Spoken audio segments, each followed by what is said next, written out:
Okay, so one of the cool things about this being an extremely low stakes, no commitment channel is that I can just make videos about whatever the fuck I want. And today I want to talk about Star Trek TNG. Can we talk about TNG?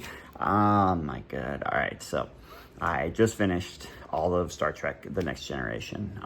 I had gone in with an impression that, you know, the show is super dated. I watched the first episode years ago and I was like, this is ass. This is terrible. Why do people like this? It looks like shit. The writing doesn't seem very good. The storylines don't seem that good. I don't understand. And, you know, I went a while just thinking like, you know, Star Trek The Next Generation was overrated. But I kept hearing more and more, you know, from a best friend of mine that absolutely loves it, from a brother-in-law, and from the guys at Red Letter Media. And all of those influences got me to give it another shot. And what I learned was that the show's first season is kind of dog shit. It's just like one of the worst openings a show of this kind of quality can have. Like, it's unimaginable.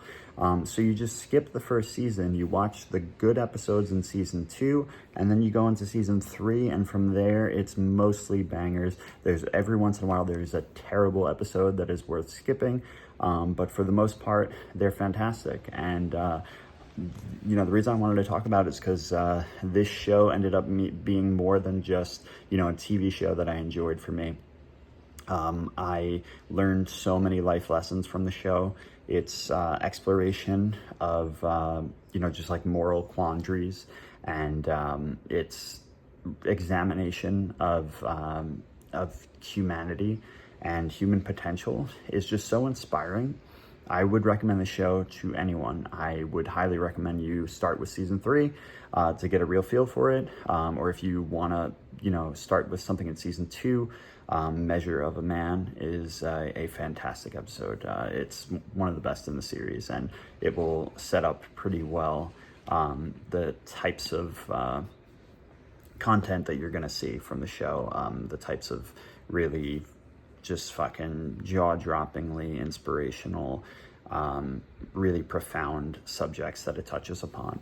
And yeah, so TNG became a large part of my life over these past couple of years while I've been watching it. I finally just finished it. The finale wrapped it up in such a perfect way. It was beautiful. I loved it. I would say that it you know, it's kind of like, you know, when I think of like what's my favorite show, it's hard to even consider it just like amongst the same level as other shows. You know, it's become much more than that to me, and I think it, you know, resonates that way for a lot of people that, you know, really had a lot of love for the show. And I think it's something I'm going to keep coming back to like, it's so endlessly rewatchable. Whenever I find a really good episode, I, you know, have my wife watch it with me, or my brother, who I've been showing a bunch of the episodes, and it's such a great time. It's also so nice just getting other people into it, and, you know, it always blows people away because you know, you hear so much about Star Trek, and it seems, you know, so nerdy and so old and dated, and the new shows are apparently so bad that, unfortunately, you know, you might just get a terrible impression of Star Trek in general if you're watching more of the new properties, unfortunately. But yeah, watch TNG. It is incredible. I think one of the most important things I took from Star Trek, this wasn't actually even from TNG. It's from Voyager, a show that comes after TNG. I watched an episode, ironically, actually. So Star Trek, one of the craziest things you'll notice after you watch Star Trek TNG is just how influential it is on so many different mediums in modern day. And one of the ways that I interacted with that, I was watching TNG, and at the same time, I was reading Station 11, the novel. I forget the author's name, but it was also an HBO series. And it is a fantastic novel. I loved it. And one of the things that they, kind of a mantra of theirs, because one of these characters, it's like a post-apocalyptic story where people are, recollecting on humanity's past and like learning about humanity just through like the bits and pieces of what's been left behind. And there's a lot of Star Trek paraphernalia left behind, and this guy is like, finding Star Trek comics and stuff, and like he gets so into Star Trek, even though there's no television left, there's no entertainment forms other than like plays that this organization puts on, this like traveling troupe. And so this guy has a quote on the troops kind of like caravan thing that says, here, I'll actually show you. I got a tattoo of it. Oh, it's backwards. It's backwards. Anyway, it says, survival is insufficient. And the quote really resonated with me right away. Everything that I've been through, like mental health wise, really spoke to me. And I ended up watching the Star Trek Voyager episode that it was from, and that episode really inspired me. After watching that, I decided I wanted the tattoo. It really spoke to me.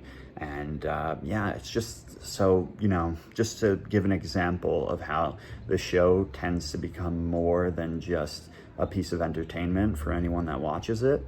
I think there's something really fucking mystical about Star Trek, something magical that is, almost like otherworldly, that it is tapping into things about humanity that you don't get in traditional television or even a lot of movies, like I just can't believe the quality of this show and the things that it explores. And I think it'll be such a damn shame if so many people never give it a try in modern day. If we keep progressing past a point where the biggest disappointment to me now is like learning that the modern Star Trek stuff is so bad that it's going to be such a bad rap to the entire series or the entire franchise, so that people probably won't be compelled to go back and watch, what is some of the best of it in TNG.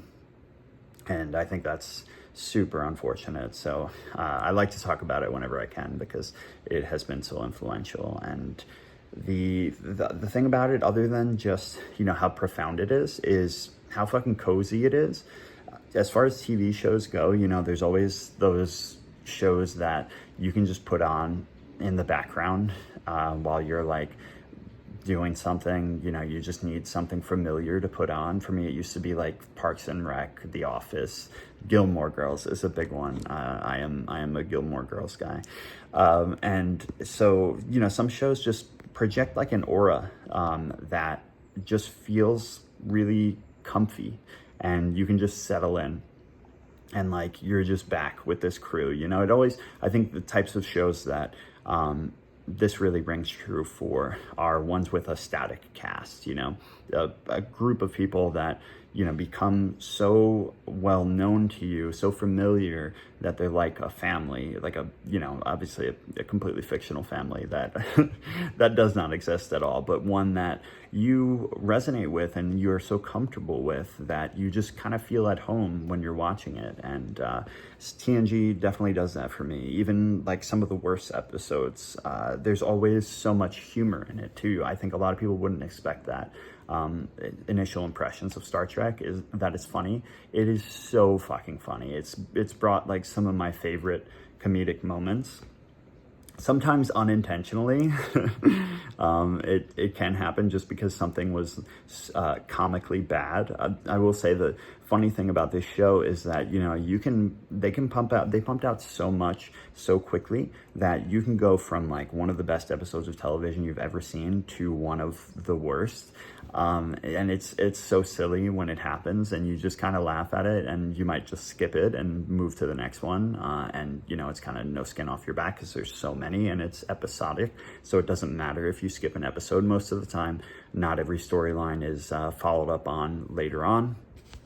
So that kind of like adds to the the kind of charm of it, though. You know, it's like you can kind of admit, and the fandom all admits, like, this is a terrible episode, and it's like, but let's like still examine it and like see what went wrong, and like, and just the fact that you can have such a terrible episode and then you just go to the next one, it's like, holy shit, what happened? It's very strange. It's something I haven't seen.